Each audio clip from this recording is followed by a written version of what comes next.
All right, folks, it is the battle of the bunkas. I have 6 different Enso bunkas here, 3 different lines with 2 different styles. We have the traditional, or at least more traditional, 7-inch bunkas in the HD Hasashi and SG2 series. And then I have the ko-bunka versions of each of those as well, which are 5.5 inches. Now, we don't call them ko-bunkas because most people don't know what a bunka is, let alone a ko-bunka, so we market this as a prep knife. But since they're smaller, I just call them baby bunkas. Whatever you want to call it, I don't care. What I do care about though is in this video, you learning that everything that the 7-inch can do, the 5.5-inch can pretty much do as well. Like maybe not exactly, it might be a little bit different, but you can still get the job done. And with the 1.5 inch difference in length and the $20 or so difference in price, really, it doesn't matter which one you get. What matters is which one you think you're going to use the most and be most comfortable with. So we're going to put these just right up against each other with each series. I've got some scallions, some mushrooms, baby bell, onion, garlic, and some tomatoes. So you're gonna see the tap chop, push chop, rock chop, mincing, some tip work, and a little bit of slicing with both styles, well, all 3 styles, both types of blades. So let's just dive in. Here we go. Let's go. Hold on, I got a little ahead of myself. Let's first describe what a bunka is in case you're not quite familiar. This is a bunka. You have a roughly 7-ish, 8-inch blade that has a relatively straight edge with a really hard angle at the tip. Generally, it's in that like 30 to 45 degree mark with a really nice point that is towards the edge of the blade. That basically describes it. This is an all-purpose knife that can be used for everyday prep, fruits, vegetables. You could use this on bread and grains, cutting pasta, noodles, whatever you want, meat, seafood, poultry, you name it, this can get the job done. The ko-bunka, the baby bunka, we'll just call it that, whatever, is basically the same exact thing. It's just smaller and it's a ko-bunka, K-O, not like co-author with a C, K-O, ko-bunka. Let's get started with the HD series. You've got a VG10 core with 37 layers of stainless steel Damascus, a hammered sashimi finish, a bolster, a micarta handle, 3 rivets, a stainless steel end cap, a really nice balance with the 7-inch, and pretty well balanced, maybe not because it's just a shorter blade. The handles of the 2 of these are also significantly different. Actually, they're all very different within the bunka to ko-bunka, as you will see, and that's that. So the first thing that we're going to do is the tap chop. This is my favorite way to slice and dice an onion. Let's dive in for a tap chop onion julienne. Quick tip, when you're right here, it's higher than it is wider, so it's not as stable. So all you have to do is just boop, plop that down, and it's a lot safer when you're finishing off the onion. Now, that was pretty easy breezy. These knives are wicked sharp. Now, let's put the Enso HD prep knife, ko-bunka, baby bunka, to work.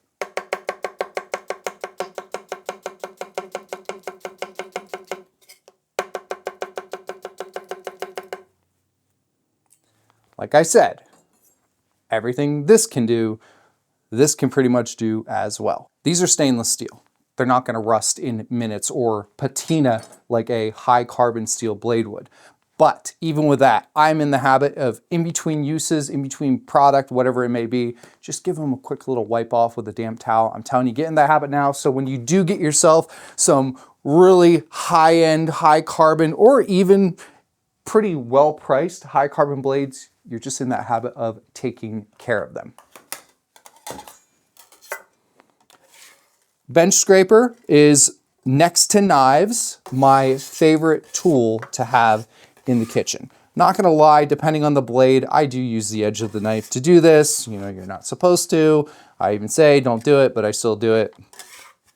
This is just a much better option. It's easier, it's flatter, it's wider, and you don't have to worry about cutting yourself or dulling your blade.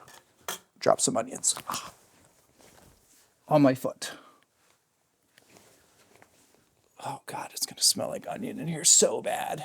I got garlic too. It's gonna stank up in here. Next up, we have the Hasashi. The blade is identical to the HD. You got the VG10 core. You got the same 37 layers of Damascus, Hashime hammered finish. What you will see with the Hasashi is an elongated bolster, a longer handle, a larger end cap for the 7-inch Bunka, and this is a blonde Packawood, which is another engineered material very similar to the micarta, except with this, it has a real wood feel to it, but you don't have to worry about this swelling up or drying out depending on humidity changes or if it gets wet for too long, which please don't leave these soaked in the sink. But other than that, in the handle, these are near identical. I'm going to just blaze through between a push and a tap chop with these mushrooms. Here we go. Here's the tap. I'm using more of the tip of the blade right here. Let's use the middle and the base. Very easy to work with this. Do the same thing, the tip with the ko-bunka. What's actually really interesting about the ko-bunka, because it is much lighter, I feel like I've got a little extra speed. I mean, it makes sense. I just have less weight in my hand. So that was the middle, and here's the base. I don't know. I'm feeling that when it comes to the tap chop, I've got a little bit more speed with the shorties here. Okay, let's do a little push chop. Push chop, you're coming in on like a 45-degree angle into the product. Depending on what you're cutting, sometimes you gotta end with a little bit of a slicing forward motion. The push chop is what I think everyone should learn when they first get a knife. I think it sets you up for success for the tap. But if you can do this, you can also do this, which is the rock chop. I just think that the problem with learning the rock chop is a lot of people just stay there because they think it's safer, but it creates lazy habits when it comes to safety, and you will notice that you'll have more cut thumbs than the other types of chopping. So get started with this push. Okay, so I think it's pretty safe to say that both of these are performing. I must say that the weight of the Bunka, what it does do with a soft product like this mushroom is it's kind of doing the work for you going down, but you then have the weight of pulling it back. Whereas with this, it's just like, it's not even in your hand. So, gosh. They're both great. It's all personal preference. Because the reality is, if you're prepping a bunch of things with different consistencies in their texture, this might be better for longer term prep. But if you got to grab something real quick because you just need some onions and mushrooms, then you take this. This is why you should just go to the site and get them both. Because you need both. It's that simple. Okay, moving on.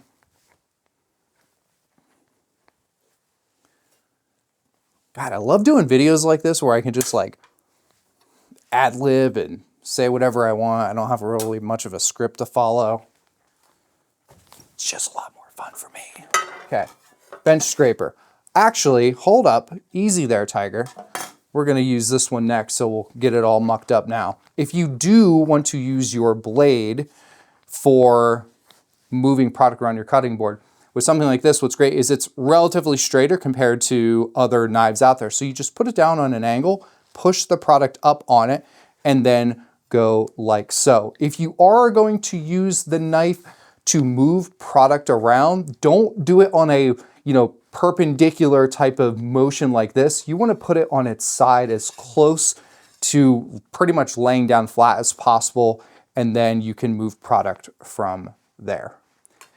the end of the day, you really shouldn't do that. But if you are gonna do it, you wanna make sure that you're honing your blade often. I recommend honing your blade after every single use.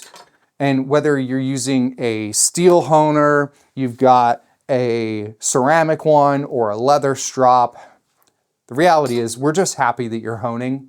There are some that are better than others, especially with finer, harder steel Japanese knives, like using a strop, then the ceramic, and then the stainless steel at the end. But I use a stainless steel honing rod for like 15 years on a variety of knives, and it suited me just fine. Just hone your blades. Okay, next up, we have the SG2. So this is SG2 stainless steel in the core. We're going from a 61 Rockwell hardness with the HD and the Hasashi to a 63 Rockwell hardness with 101 layers of stainless steel Damascus.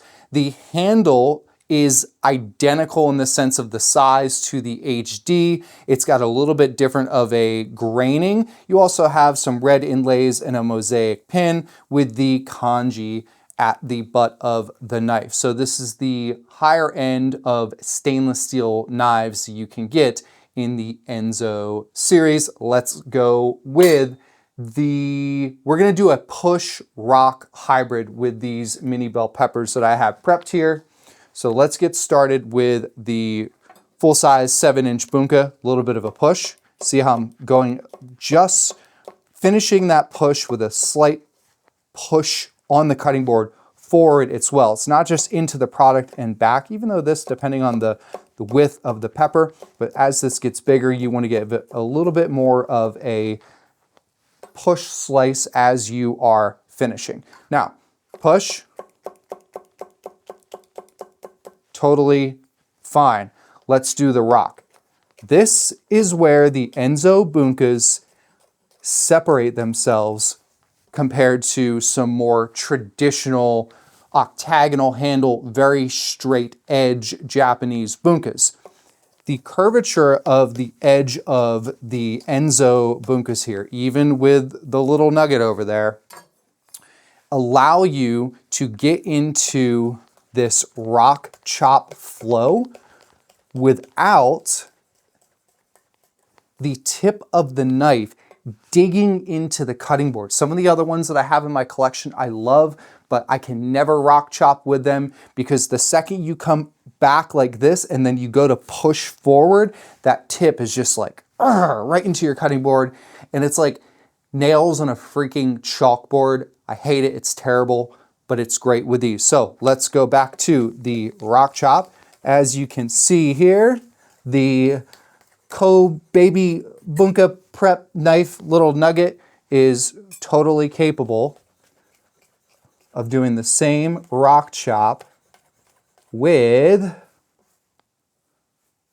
these peppers. What I will say is when it comes to a bigger pile of product, like when I bunch all of these up, or you're dealing with just a larger, say, bell pepper that's fully intact, or if I try and cut it this way, because it's longer, I can't go as fast and get as much of a flow because it's just the length of the blade. Whereas if I were to take this one, longer product, longer blade, better flow. But like I said in the beginning of this, pretty much everything that this can do, there just might be some slight variations that you will feel here and there. Either way, for the price difference, if you want the bigger blade, get it. If you want the smaller blade, get it. It's insignificant, the 20 or so bucks. I don't know if the SG2 might be a little bit more of a difference. Anyway, it's not a budget thing when it comes to making the decision of which one you're going to get. It is a functionality and preference type of thing. Okay, there's something in culinary school that I learned that I love doing called the paisan or paisan pepper, which is basically where you take the pepper and you box it off so it's nice and even like so. And then you take this and you fillet out the flesh. And this, for these little mini bell peppers, there's not enough flesh to really fillet out like there would be with a full-size bell pepper. And then some tip work here. This is where you would take this and you can turn this into different shapes. What is great about this reverse tanto edge leaning tip is that you are able to use the point of the knife without having to angle your wrist up very high. For example, if I were to try and do this with, I'm not going to dirty another knife. If I would have to do this with my Zwilling Pro that has that curvature way high where the tip is up here, I'm going to be like this, and it's just uncomfortable, especially when you're prepping for quite some time. Let's see if we can get a little fillet action here. Beautiful. But with this, it's just like a natural, more ergonomic type of flow when you have a knife that has the tip closer to the cutting board. You could do this with a Santoku, some Nikiri if it's more traditional with more of a point instead of a rounded curve. Same thing with Santoku. Gosh, they're all so different. Anyway, this Bunka tip, awesome. I don't know why I just clicked there, but I did. It's awesome. Okay, let's finish up these peppers. Get rid of you. Ooh, I got a fuzzy. I'm working from home. I've got 2 dogs, and sometimes you just end up with a piece of hair on your cutting board, and if I can't edit it out, I'm leaving this in here. It is what it is. All right, let's go back to, let's try this with a tap chop. Easy breezy.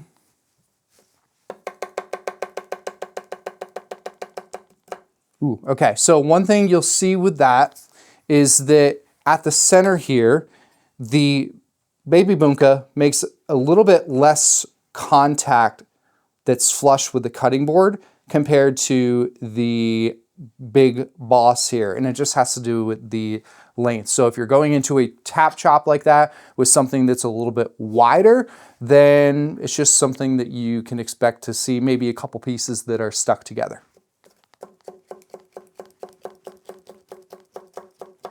Quick tip with the tomato. There's a couple different ways that you can get the little base of the stem out. What I like to do to minimize the amount of work, so instead of cutting it right dead in the center, now I have to remove it on both sides, I will come just to one side of it. And now all I have to do is remove this out of one side. So it's just, maybe a couple seconds of your day sped up. There you have it. Now, let's say we're cutting some tomatoes for some sandwiches. What's also great with the tip being closer to the cutting board, like these bunkas, similar to what I explained with the tip work with the paisan pepper, paisan, don't matter how you say it. You can do the same thing with the tomato. And because I'm using the tip here, tomatoes aren't sticking to the side of the knife.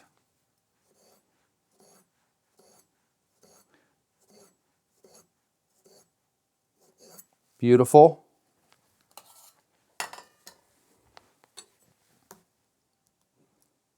Now let's go this way, a little higher. See how my wrist is angled?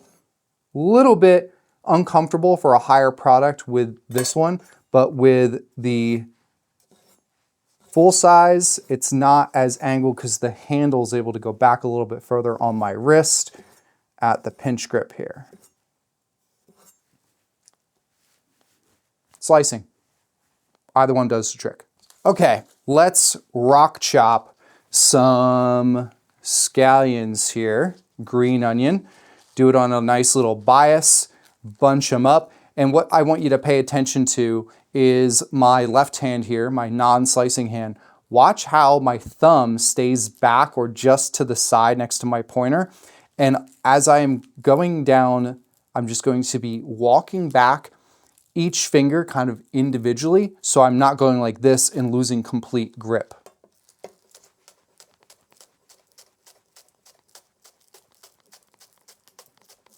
I'm using my middle finger as my guide finger, so wherever that finger goes, the knife is going to go. very easy with the SG2 here, the 7-inch Bunka. Now this is going to be a little different. I'm going to have to lift my wrist up a little bit higher to get over the product because I don't have as much leverage with that longer blade. But as you can see, I am still efficiently cutting this in this rock chop position. And then usually at the end here is where I like to go more into a tap chop or a push chop to finish off the white parts of the scallion. And then once they kind of just fall apart and they're all different lengths at that point, we'll just kind of roughly finish these off. As I said, everything this can do as well. It's just a little bit different. Let's wrap this up with some tip work with this garlic. We're just gonna do a really, really thin slice using the very tip of the knife. I'm trying to go as thin as possible, so I might miss some of these. Gosh, if you want to make some garlic oil, whew, man, this is pungent. Okay, so in that slicing motion, totally doable. Let's say you want to get a quick tap going. Beautiful. Finish it off with a little rock.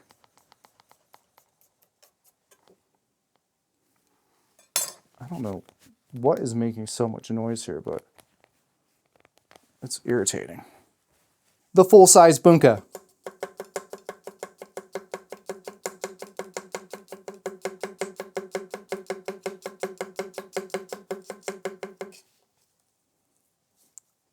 Man, I wasn't sure if these were cutting all the way through, but they definitely are. It's just going so cleanly through this that they're coming up stuck together, which is totally fine. Whew. God, it smells good. They both just feel awesome. Now, let's say you want to get yourself into more of like a brunoise type of thing, then let's cut this in half because we got a big one. And then you want to come in and you want to go this way.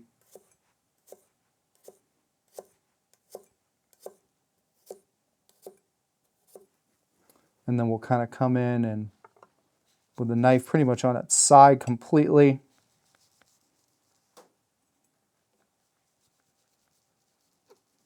And then the push to finish this off.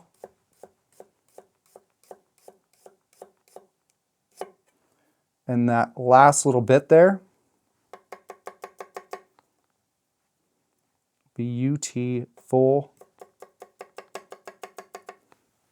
Awesome. Here, let me just blaze through this one. And now we're going to wrap things up with the cross chop, which is this seesaw back and forth type of motion. You can kind of seesaw like this, or you can up and down pivot. What I will say with these harder steel Japanese knives is you don't want to pivot all the way through and like kind of walk your way up. Instead, what you want to do is keep the tip stationary, do an area, and then move. Don't just like pivot the knife and torque it. So I'm lifting up, I'm going over the product, and I can get basically a sideways rockish type chop. I just call this mincing because it's really not a rock, it's a cross chop. Let's get the full-size bunka. Also, what I just did there, the flatter tip here is great for cleaning off your fingers and your hand when you're using something like this. You can use the spine as well.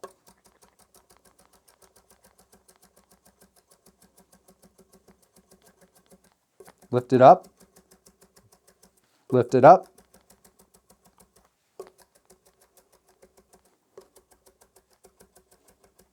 Now, this type of cutting with a knife like this, I save that for my softer steel German knives, or say a global if you want kind of a Japanese knife that has a more softer steel. That's totally fine. Also, you can use that flatter area to move product around like that. But honestly, I just like having a bench scraper on hand so I can move things together. Boom, boom, boom. and get back into my mince. As you can see, both of these knives are perfectly capable of mincing. Can I get more mince with that because it's a longer blade? Yeah.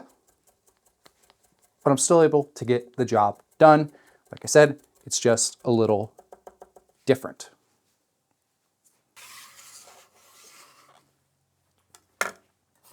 Man, it stinks good up here. I'm gonna be smelling onions and garlic all day as I'm editing this video. All right, folks, the battle of the bunkas is over. There really isn't that much of a battle. It's just they're head to head. That's it. They're everything that this can do as well. It's just a little bit difference. And within each line, the price difference between the 7-inch and the 5.5-inch is insignificant when it comes to thinking about your budget and what knife you want to get next. If you've got the budget, get both. So as you saw here, the 7-inch and the 5-inch, both within the HD, the Hasashi, and the SG2 have no problems tap chopping, push chopping, rock chopping, slicing, cross chopping or mincing, as well as doing some tip work. I'm Chef Brandon with Cutlery More. Thanks so much for hanging out with me. Be sure to like, comment, subscribe, and do all the things you're supposed to do on YouTube. We would certainly appreciate it. And you can get all the Enso knives, which are our exclusive in-house line of Japanese knives at cutlerymore.com. Take care.